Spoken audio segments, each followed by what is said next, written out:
we are Rob and Ali, sharing with you our passion of all things cruise and travel. A lot of people have asked us about the tender process, which can be a little bit difficult to navigate, and it seems to be a little bit of faffing around sometimes for people. So we've put this video together to see if we can give some tips and tell you how to make the process a little bit smoother. It does seem to give people a bit of concern. It's a bit of mystery, but once you understand the process, it's actually very simple. So we're going to run through the steps so that you feel very comfortable with the tender process. For those of you who are not aware, for some ports, the ships are not able to pull up alongside. So what they have to do is they have to anchor offshore, and then they drop the tender boats, which are the lifeboats. They double up. They drop them off the side of the ship. They're the generally yellow boats that you see around the sides of both sides of the ship. So they drop them off into the water. They drop a few of them off anyway, and they use them to ferry passengers between the ship and the shore and back again.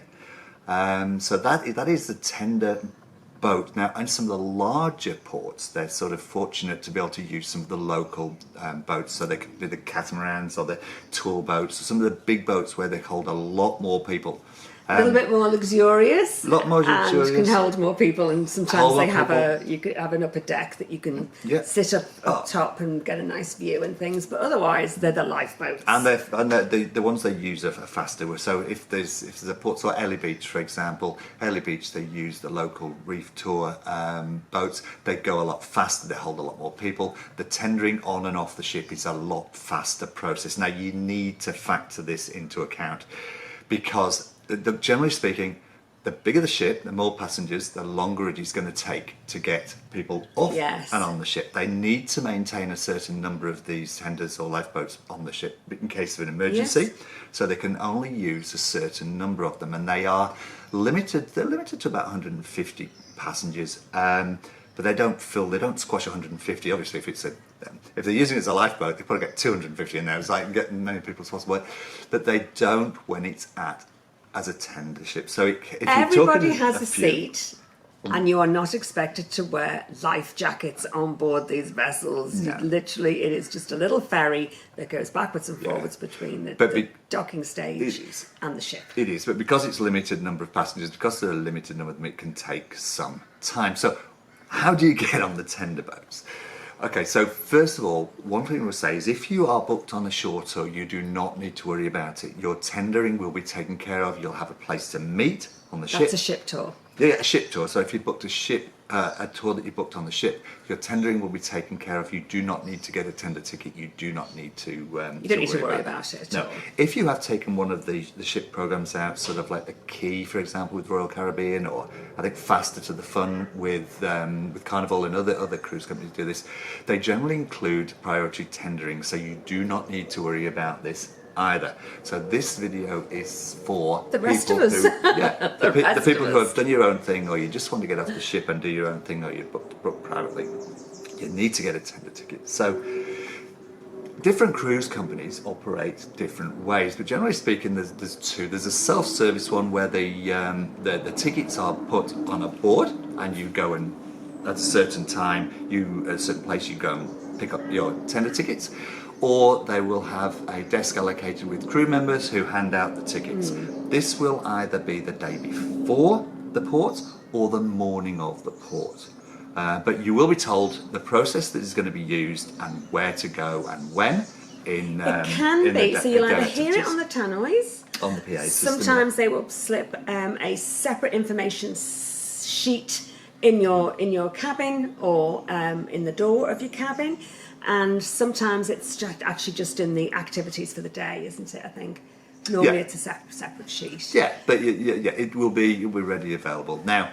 But it's definitely worth looking out for it, or finding out the day before you're due in port. If you miss it and you don't go and get the tender tickets for the time that you want to get off, it can kind of ruin your day. Well, ruin your day, or it can upset all your plans for the day. So make sure that you listen out, or you go and ask or check out what that process is going to be, so that you're aware of what you need to do. So that's the day before. Check that out. Now, if it's a self-service one, there may be a board indicating what time it is expected that each individual number on those tickets can get off, which is really, really helpful. So you can select the time that you want to get off, and you can take a numbered ticket accordingly. The lower the number, the earlier. They're called lower number first and then work the way through.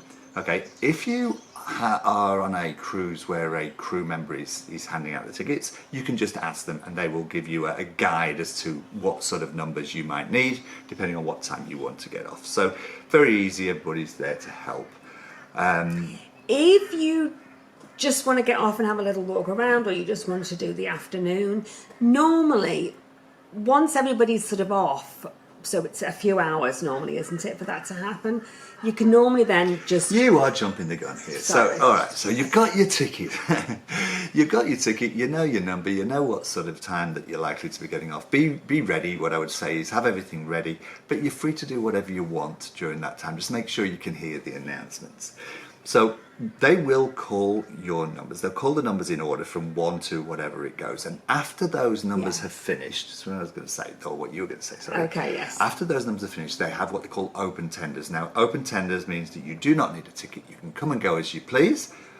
But bear in mind, it will be after everybody else has gone. It'll be a lot later on. It will be after everybody else has gone. So if you're not bothered, if you just want to go over to wherever it is in the afternoon, have a look around the shops, get some duty free, lay on the beach, something, and you're not restricted to that time, then open tenders may be the way for you to go. So, Yeah. If you miss your number, don't worry about that. If you miss your number, just go along to the place of disembarkation, which you will be told which deck and where that will be. It'll come over on the PA system. They'll tell you constantly what deck and where the disembarkation is. Just go along and they will get you. Queue. Yeah, they'll get you on the next available tender boat. So don't worry about that. So a few things just to bear in mind. Obviously, it normally takes a while. It normally takes a while to wait in the queue, to get on board the tender, then to get off at the other side. If you've forgotten something, you can always just hop on a tender and come back, but you'll have to go through the whole rigmarole again of waiting for the next tender, queuing to get on it, coming back, and then doing the whole loop again. So make sure you have everything ready the night before, normally we would say. Make sure you have everything out, what you need, suntan, insect repellent. Cash, if you need to take some local cash on board, or your local, whatever. Cash. All that jazz. Card. And you need your card to get off. You do. And also remember, if you're going to go somewhere where you think you might have a swim, or even if you're just going to dip your toes in somewhere, take a towel. So you can always grab a towel from around the pool area and take that with you. So there's a few things there just to remember. Yeah. If you have, I meant to mention this earlier, if you have mobility issues, some cruise lines can accommodate that. Some can't, some will, some won't. They have different abilities to be able to do that. So check with guest services to see if they can accommodate your particular mobility issue, and they may very well say, yes, you need to go at a certain time, or they'll make special arrangements. Just check it out with guest services. One fabulous thing you can also find out about is whether or not they have wheelchairs for you to be able to take on the tender and then use when you're off in the port of call. So some of them have that availability, so you don't have to have your own wheelchair on board if you're going for a long day and you need an extra bit of help. Just check that out. That's right. Now, they will tell you this constantly. You cannot take food and drink, ship stores off the ship. You could take, if you've got some bags of chips, that's fine. You could take those. If you've got some prepackaged foods, that's fine. You could take those. You cannot take fruit, foods, anything that's come from the ship's stores off that ship. You cannot do that. So do not put together your own lunch from the breakfast buffet. You will not be allowed to take it off. No. You cannot even take your coffee. So sometimes I have gone and bought my delicious coffee from the coffee shop, stood there with it, and you have to just drink that up and throw it in the bin. Can't take that off. And neither can you bring it back on. No. So you can't go to the fresh fruit markets and expect to buy something like fresh ginger or things like that and bring them back on board. Biosecurity with the ships and the countries, you just can't do it, and they will remind you constantly. Now the tenders run back and forward all day long. You can come and go as you please, so you don't need to stay on the island all day. You can come and go as you please. There is no numbering system for coming back. It's basically just turn up at the dock and queue up and get on the next tender boat. They will tell you when the last tender boat is. Do not miss it. Do not miss it. If you're not booked on a ship's tour, which you've got some protection with, the ship will not wait for you.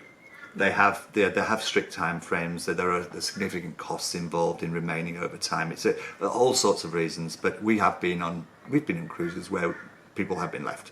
So just do not miss that last tender I think they boat. have whole compilations, whole montages of videos where you can see people running, trying to get on the ship. They're called pier runners. They haven't got a name. They're called pier runners.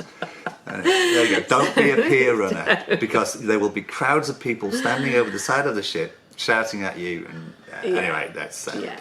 They tend to move pretty quickly getting back. The last tender is normally the busiest, and you will normally have to queue the longest for that one. So we always like to make it back a few before the very last one, just to make that a little bit more pleasant. So have we covered everything off here?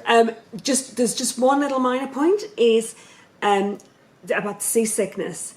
Even if you're fine on board the big cruise ship, and most of us are fine, these tenders can be very rocky because they're a lot smaller, and it just depends. It obviously depends on the weather. It depends where you've docked, or where you've anchored. Might be just worth bearing in mind. Have a little look out the ship before you get on that tender, and just from the top decks you'll be able to see. You can see them rocking. You can see them going backwards and forwards. That looks a little bit rocky. Pop a that is a very good point, actually. We've been on... Oh my God. Anyway, won't go into it, but yes. Yes. All right, so I think that's covered everything off. Hopefully this has been useful. Hopefully you've liked. If you have, please hit like. Please also hit the subscribe, and if you want to see any more of our videos, hit the notifications. Yes, please do. Thank you for watching. We will see you in the next video, and for now... As always, if you've booked a cruise, you are going to have a fantastic time. I'm so excited for you. And take care. Bye for now. Bye. Bye.